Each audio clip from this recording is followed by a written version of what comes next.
Assalamualaikum dan salam sejahtera. Okey, untuk hari kali ini kita akan sambung subtopik 1.1 daya paduan. Yang hari tu kalau kamu ingat saya buat screen recording, okey, yang gambar dia tak berapa nak cantik tu. Okey, so kalau kamu ingat lagi saya kata saya nak KIV. Okey, tunggu kamu sampai sekolah. Okey, baru kita masuk. So tapi nak tunggu kamu masuk tu lambat. Jadi kita masuk sekarang lah. Okey, kita tengok slide seterusnya. Okey, apa yang saya kita panggil KIV hari tu. Okey, apa saya pakai KIV hari tu adalah salah satunya contoh soalan daya paduan inilah yang melibatkan lift. Kalau kamu ingat tahun lepas ada saya bagi tahu yang bahawa berat kamu ini boleh berubah. Kalau rasa tak jadi ringan, rasa lebih berat, okey, kena masuk lift. Okey, kat sini saya tekankanlah berat lah, bukan jisim. Berat unitnya adalah Newton. Okey, jisim unitnya adalah kg. Okey, kilogram. Okey, so kita tengok contoh 2. Seorang penumpang berjisim 60 kg berada di dalam sebuah lift. Okey. A. Lakarkan gambaran jajah bebas menggunakan simbol W untuk berat penumpang dan simbol R untuk tindak balas normal daripada lantai lift. Okey, so kita tengok jawapannya. Okey, untuk lukis W, okey, hari itu saya dapat tahu mesti turun ke bawah. Anak panah ke bawah. Okey, daripada orang ini, anak panah ke bawah. Okey, itu adalah W. Manakala R adalah tindak balas normal daripada lantai lift. Okay, perkara normal ini merujuk kepada 90 darjah. Jadi, seelok-eloknya, kalau kamu nampak kat sini, R ini bermula daripada lantai lift, terus 90 darjah naik ke atas. Okey, tapi kalau kamu tak buat macam ni pun tak apa. Saya terima kalau kamu buat. R itu bermula daripada lelaki ini jugalah, penumpang ini. Okey, naik ke atas arah anak panahnya. Tak semestinya kena pada lift macam inilah. Okey, ke atas macam ini. So, itu adalah R. Okey, ini kamu kena hafal cara lukis. Okey, kalau boleh kan, kalau boleh lah, mesti letak mesti letak anak panah daya itu pada objek yang dimaksudkan. Okey, dalam kes ni penumpang lah. Okey, kita tengok B. Hitungkan magnitude tindak balas normal R apabila lift dalam keadaan pegun. Okey, nombor 2, bergerak dengan pecutan 1.2 meter per saat. Dan yang ketiga adalah bergerak dengan hal laju seragam 8.0 meter per saat. Okey, di mana pecutan graviti adalah 9.81 meter per saat. Okey, so soalan 1A tadi dah tengok. Kita tengok soalan nombor 2. Okey, soalan nombor 2, berada dalam keadaan pegun. Okey, kita dah belajar hari itu kalau dalam keadaan pegun, daya paduan adalah kosong. F sama dengan kosong. Okey, kadang-kadang kalau F sama dengan kosong, kita akan panggil nama dia nama lain. Okey, daya bersih. Okey, daya bersih sama dengan kosong. Daya paduan tak semestinya sama dengan daya bersih. Daya bersih tu khas untuk daya paduan yang nilainya adalah kosong. Saya ulang, daya bersih adalah daya paduan yang nilainya adalah kosong. Okey, jadi kita belajar kalau daya paduannya adalah kosong, daya bersih adalah kosong, daya ke atas akan sama dengan daya ke bawah. So, sebab itu kat sini kita dapat R sama dengan W. Di mana W kita dah belajar tahun lepas. Okey, dalam bab 2, W sama dengan mg. Okey, dalam bab 2 tahun lepas, satu paper paling akhir sekali, W sama dengan mg. So, jisim adalah 60 darab 9.8, 1 jadi 588.6 Newton. Okey, dengan kalkulator kamu sajalah. Kita tengok soalan yang kedua. Okey, daya paduan bertindak ke atas. Okey, apa maksud daya paduan bertindak ke atas? Okey, kita tengok sini. Bergerak ke atas dengan pecutan 1.2 meter per saat. Maksud kat sini bila ada pecutan. Bila ada pecutan, okey, saya ulang, bila ada pecutan, okey, daya paduan tidak akan sama dengan sifar. Okey, daya paduan tak sama dengan sifar. So, kita akan pakai hukum Newton yang kedua, iaitu F sama dengan ma. Di mana F adalah R tolak W. Okey, kenapa R tolak W? Ingat balik, daya paduan ini adalah hasil tambah semua daya yang bertindak ke atas objek. Dalam kes ini penumpang lah. Okey, so R, rumus yang sebenarnya adalah R tambah negatif W. R tambah negatif W. So, sebab itulah R tolak W sama dengan ma. W ini adalah berat. Kita dah cari tadi dekat sini. Okey, so apa kena buat? Kita pindah-pindah je lah. Okay, M jisimnya 60. Pecutannya adalah 1.2 meter per saat. So, 72 tambah 588.6 akan dapat 660.6 Newton. So, kat sini kita dapat R ini, okey, R ini sebenarnya kalau kita tak penimbang dekat sini, okey, dalam lift ni kalau dia ada penimbang, ada penumpang yang berdiri di atasnya, R ini sebenarnya adalah bacaan penimbang tersebut. Okey. Okey, dia adalah bacaan penimbang tersebut. So, kalau kamu nampak, kalau lift ini naik ke atas dengan pecutan, jadi apa yang berlaku kat sini adalah berat penumpang ini akan bertambah.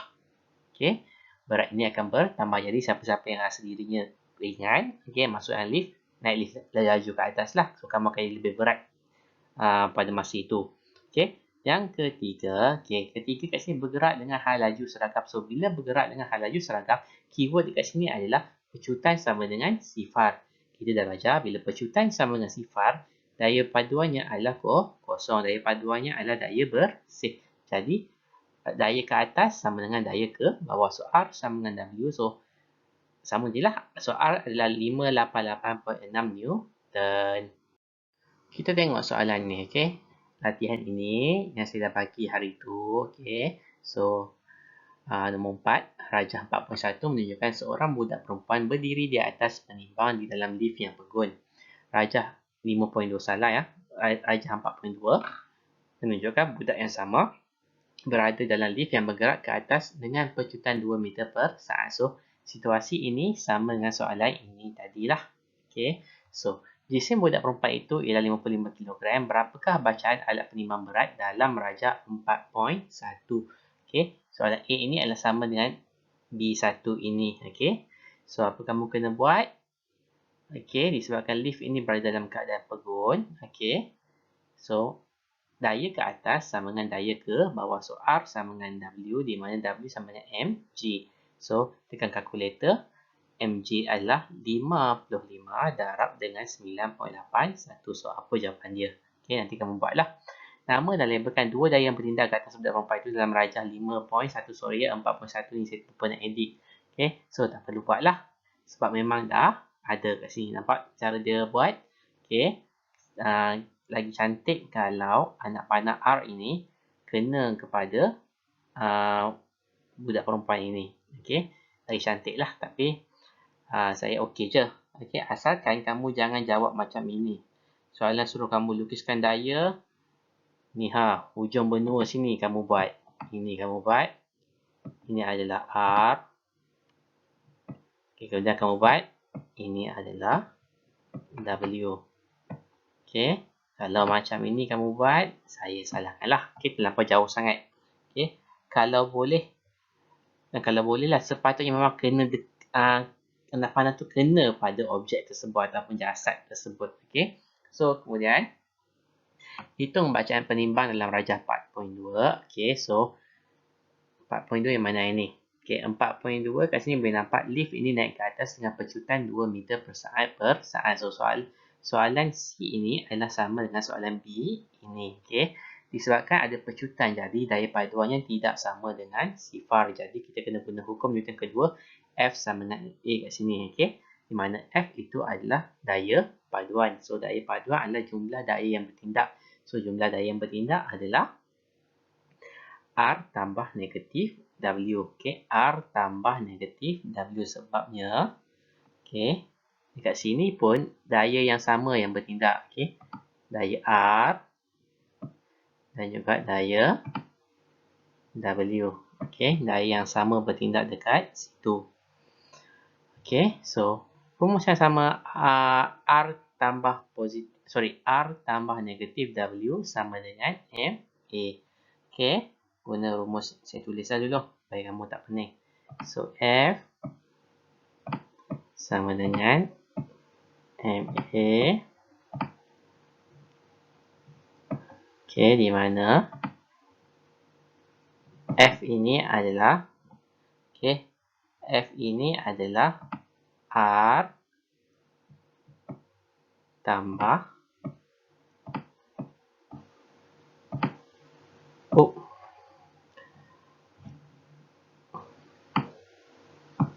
negatif W. Okay, itu kurungannya. Tambah sama dengan MA. Okey, R tambah negatif W sama dengan MA. So, gantikan sajalah. Okey, R itu yang kita nak cari. Okey, hitung bacaan penimbang. Bacaan penimbang itu adalah R. So, R kita nak cari negatif W. So, W dia berapa tadi? Atas sini kamu dah cari. GCM berapa? Ada 55 kilogram. A-nya tadi adalah 9.81. So, gantikan saja. Kamu akan dapat jawapan. Okey, kemudian. Apakah yang diperhatikan pada bacaan banyak saya salah je. Alat penimbang apabila lift itu bergerak ke bawah dengan pencuitan sukat tadi ke atas. So, ke bawah. So, kalau ke atas bacaan apa kita panggil alat penimbang itu meningkat, jadi secara logiknya kalau turun ke bawah, bacaannya akan menurun. Untuk soalan yang E ini, kan dia tanya kenapakah jawapan tadi 4D, kenapa dia turun. Jadi, apa yang kita kena buat sama sahaja. Okey, di mana F, kita gunakan hukum Newton kedua, F sama dengan, susahnya, F sama dengan M A. Okey. Tetapi, okey, ada tapi dia kat sini. Kalau macam tadi, A adalah A naik ke atas. Jadi kita belajar kalau naik ke atas nilainya adalah positif. Ingat balik, percuitan graviti, kuantiti, vektor dia ada arah. So, bila turun ke bawah, A ini nilainya negatif. So, F sama dengan negatif MA. Okay. F sama dengan negatif MA. So, F ini apa tadi? Okay. F ini tadi samalah macam tadi yang inilah. Okay. R. F itu adalah daya paduan. So, R tambah negatif W. Okay. So, sama dengan negatif M A. Okay. Bolehlah ni. Okay. So, R tambah negatif W sama dengan negatif M A. So, R tolak W. R tolak W. R tolak W sama dengan negatif M A. So, apa kamu kena buat? Negatif W ni pindah sebelah. Okay. Negatif W ini pindah sebelah. So, itulah jawapan dia. Okay. Saya tak tunjuk kat sini lah. Kamu pindah sendiri. Okay. Saya tolong kamu dekat sini saja. R tambah negatif W sama dengan negatif M A. So, negatif W ini pindah sebelah sebab kita nak cari nilai R. Bacaan alat penimbang adalah nilai R. So, kamu akan dapat apa? Itulah jawapan akhir untuk jawab soalan ini. Jadi, soalan ini kamu siapkan. Okay. Jawab dulu soalan ini, hantar kepada saya nantilah lepas kamu dah siap. Okay. Senang je ni. Okay, kita tengok yang satu lagi yang saya KIV hari itu. Okay. Rajah satu, contoh 3 kat sini dia akan biasa akan bagi sini satu takal lah. Okay, sistem takal. Rajah 1.10 menunjukkan sebuah troli berjisam 1.2 kg di atas meja ditarik oleh sebuah pemberat melalui sebuah takal. Troli itu bergerak dengan kecepatan 4 meter per saat menentang geseran 6.0 Newton. Okay. Lakarkan gambar rajah jasad bebas bagi troli dan pemberat. Gunakan W sama dengan berat troli, sama R sama dengan 13 normal ke atas troli, FR daya geseran yang menentang troli, dan T sama dengan tegangan benang. Okay. Dan D sama dengan berat bagi pemberat. Okay. Okay, kemudian B, bandingkan berat troli W dengan 16 normal. Hitung daya paduan benang troli. F, hitungkan tegangan benang yang menarik troli. T, berapakah percuitan jisim bagi pemberat M. Okey. Soalan ni agak pening, okay, agak sukar lah. Okay. So, tak apalah, kita cuba saja. Tengok yang pertama. Dikata pertama, lakarkan gambar rajah jasad. Okay, untuk W, R, FR, T dan juga B. So, FR okay, disebabkan troli ini bergerak ke kanan. Jadi, daya geserannya adalah ke kiri. So, R sentiasa ke atas dan kita dah belajar kat situ. W sentiasa ke bawah. Okay. T, okay. T ketegangan dia akan ikut macam mana kata ya.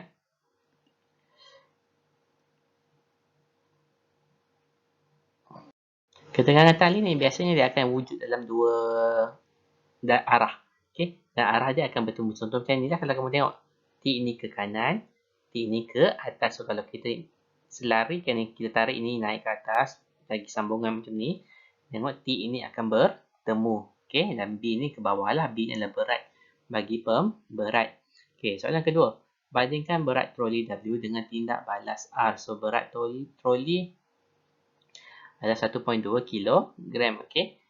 So dekat sini berat troli sama dengan tindak balas normal. Jadi 1.2 kilogram lah. Okay.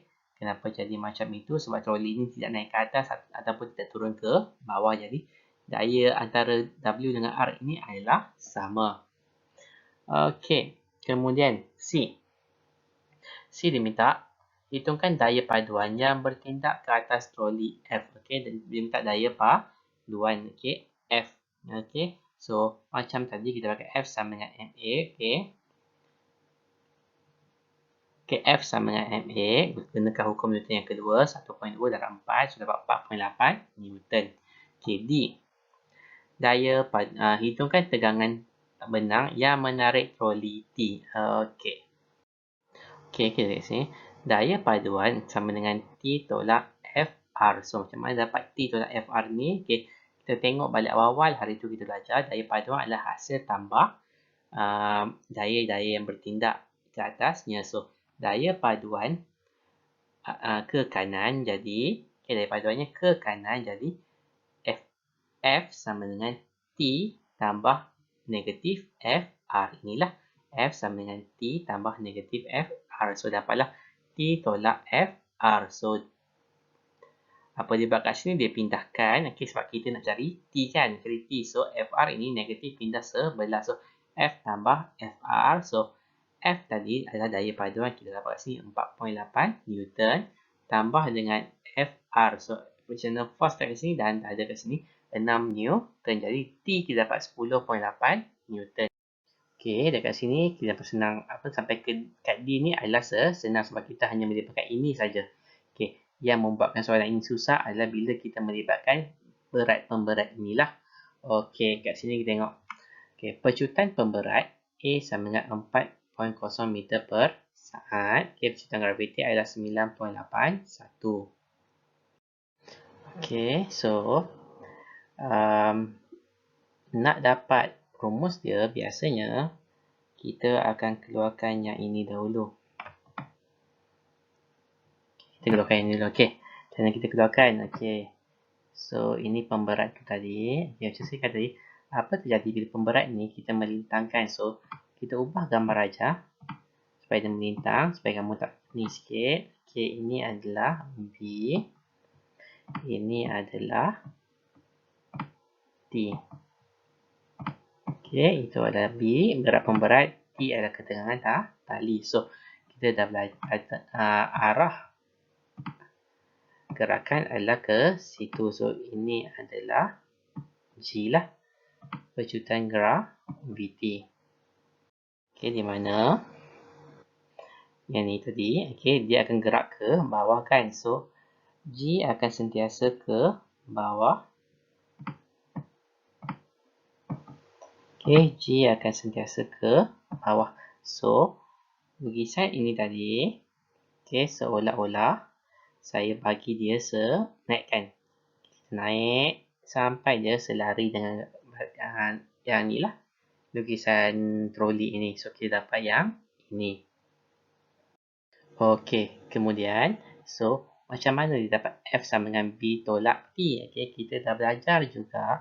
F ini sebenarnya adalah daya paduan. Okey, kita fokus pada yang gambar rajah pemberatnya. So, F sama dengan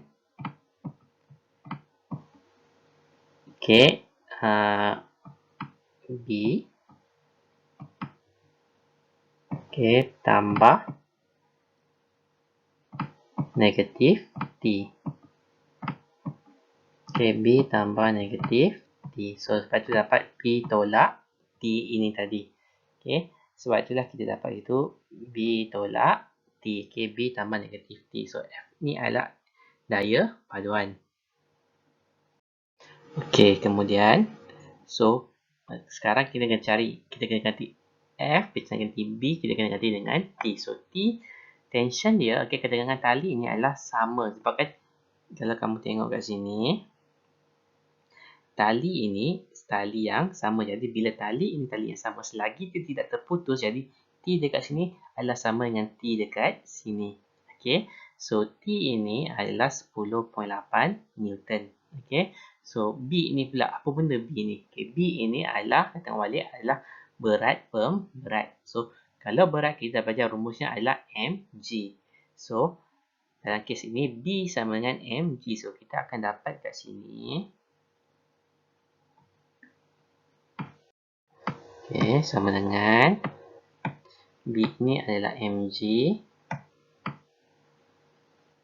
tolak T. Okey, di mana G ini kita dah tahu, G adalah 9.81. Okey, G ini adalah 9.81. Okey, M yang kita nak cari. Okey, kemudian, so F ini apa? F ini kita kembali semula kepada hukum Newton yang kedua, iaitu F sama dengan MA. So, F sama dengan MA. So, M tak tahu, M yang kita cari, A yang kita dah tahu. So, A tadi nilainya adalah 4. Jadi, sebab tu kalau kamu nampak sini, 4M sama dengan 9.81 M tolak 10.8. So, pindahkan M dulu. Okey, mana-mana. Kalau boleh, kalau saya hilangkan negatif tu cepat-cepatlah. Dalam kes ni, negatif ni kalau kamu pindah ke sebelah kanan pun tak ada masalah. Okey, negatif 10.8 akan jadi positif 10.8. 4M pindah sebelah akan jadi negatif 4. Jadi 9.81 M tolak negatif tolak 4 M akan dapat 5.81 M. So pindah-pindah kamu dapat 1.86 kilogram. Susah kan? Okey. So doa-doa lah tak keluar SPM kamu yang ni. Kita tengok soalan ini. Okey, ini adalah homework kamu. Okey. Raja 3 menunjukkan sebuah kereta mainan berjisim 2.5 kg yang tarik oleh pemberat 0.5 kg. Melalui satu takal yang licin. Okey. So perkataan licin kat sini, okey, menunjukkan bahawa yang takal ini tidak mengenakan sebarang daya geseran. Jika daya geseran antara roda dan permukaan main H ialah 2 Newton, hitung A. Pecutan kereta api mainan itu, dan B. Tegangan tali yang digunakan. So, soalan A ini adalah yang tak pecutankan. So, lebih kurang soalan yang C inilah kita buat. Okey. So, dapat soalan ini, soalan macam ni, perkara pertama yang kamu kena buat adalah kamu kena buat arah. So, buat ini apa? Saya tolong guide saja ya. Ini apa? Okey, kemudian ini apa? Ingat, ada tali dekat situ. Jadi, dia melibatkan ketegangan tali. Okey, kemudian apa kamu kena buat? Kamu kena buat hukum Newton yang kedua. Okey, pakai hukum Newton. Okey, kita guna hukum Newton yang kedua. F sama dengan MA. So, F sama dengan MA. Ini untuk cari A ya. Kita nak cari A yang dekat ni. Ini A ni. Yang kita nak cari. Okey. So, apa kita kena buat lah. Guna hukum Newton kedua. So, kita tahu ini, F ini merujuk kepada daya paduan. So, daya paduan ke kanan tambah dengan daya paduan ke kiri. Okey. Saya ulang, daya paduan ke kanan tambah dengan daya paduan ke kiri. Okey. So dalam soalan macam ini, okay, kita tahu objek ini, troli kereta mainan ini bergerak disebabkan oleh jisim yang ini. Okey. Disebabkan jisim yang ini. Okey. Kita lukis dululah daya-daya dia supaya kamu tak petik kepala. So, ini. Kemudian, satu lagi daya kat sini. Ini. Okey. Ini adalah T. Ini adalah T. Ini adalah, soalan sebelah, ini adalah B lah. Okey. Ini adalah B. Okey. Okey. Boleh kat sini. Okey. Ini R. Ini dah W. Okay, macam saya cakap tadi, kalau dapat soalan macam ni, perkara yang kamu kena buat adalah, lepas kamu lukis ni, kamu kena imagine kan semua ini berada pada satu satah sahaja. Okay.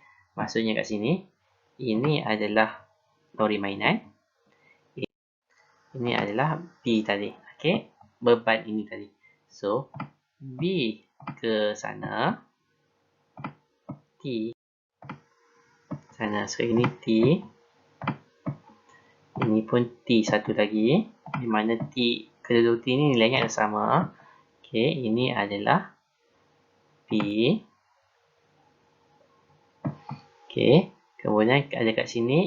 Ini adalah gaya geseran tadi. Gaya geseran digunakan FR. So, ini adalah FR.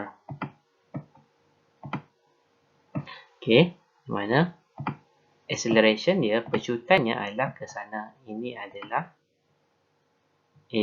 Okay. So, agak pening lah benda ni. So, kita kena kaitkan gambar rajah ini dengan hukum Newton yang kedua. Okay. Di mana MA ni tak ada masalah. Okay. MA ni tak ada masalah. Senang M tu M lah. A tu A lah. Soalan kat sini daya paduan. So, daya paduannya adalah okay. Kamu kena buat mana tadi? Okay. B daripada F sama dengan M dari B tambah negatif FR. B tambah negatif FR. Okay. Sama dengan MKM ini adalah hasil tambah kedua-dua jisim. 2.5 dan tambah 0.5. So, M ini adalah hasil tambah kedua-dua jisim. Lepas tu, A tu A lah. A itu adalah nilai yang diberi iaitu yang nak dicari. A adalah kita nak cari. Okay. So, tukar pindah. So, kamu akan dapat jawapan A. Okay. So, agak pening sebenarnya. Dia macam sama dengan soalan sebelah tapi tak berapa nak sama sangat. Okay. So, kenapa dari paduan ni kita ambil ini dengan ini? Okay. Kenapa kita ambil? Kalau kamu pening, kenapa dari paduan ini kita ambil hasil tambah yang ini dengan hasil tambah yang ini? Okay.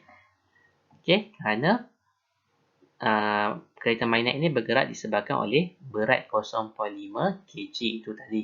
Okay. So, sebab itulah untuk daya paduan kita ambil ini sebagai seluruh. Kita bukan ambil ini saja sebagai dia punya objek asal. Kita ambil kedua-dua sebab kedua-dua ini bergerak. Sebab itulah jisim ini adalah hasil tambah kedua-dua jisim. Kereta mainan dan juga beban itu tadi. Okay.